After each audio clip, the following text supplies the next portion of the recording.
Так, 2024-тің дейған жылына дайындықты бастап кеттік.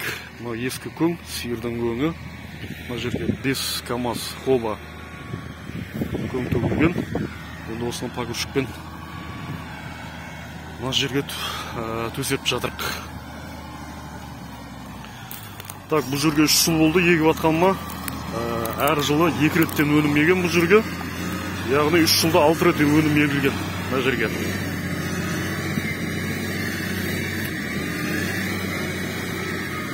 Осылай көңді төсетіп атырық жерге қонарландыру үшін. Көктемде бұл жерлерге 8 телешкі көң төгілген. Құдай қаласа, енді 5 хоба тағы да көң төгейін деп атырық.